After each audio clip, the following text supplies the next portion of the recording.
je to téma, ktorá je mňa osobne blízka, lebo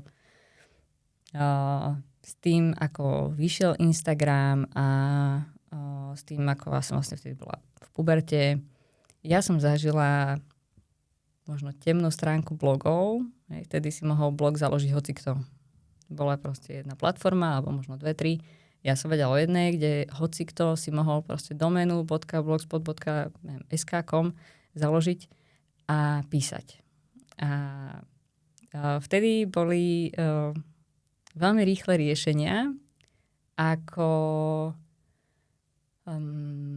sa schudnúť a tak, hej, proste dievčatá, keď prišli do puberty, tak proste nejakým spôsobom sa to telo mení. Rodičia úplne neboli komunikatívni, takže proste si nevedel, ako dievča si nevedela a proste sa obracaš na internet. A internet ti poskytne, volalo sa to, že pro-ana blogy. Boli to blogy, ktoré propagovali anorexiu a poruchy príjmu potravy.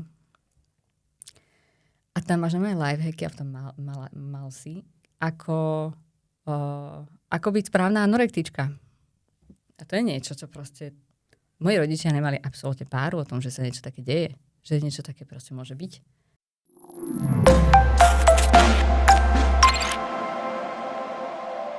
Nejsem guru. Podcast o životě, vztazích a osobním rozvoji.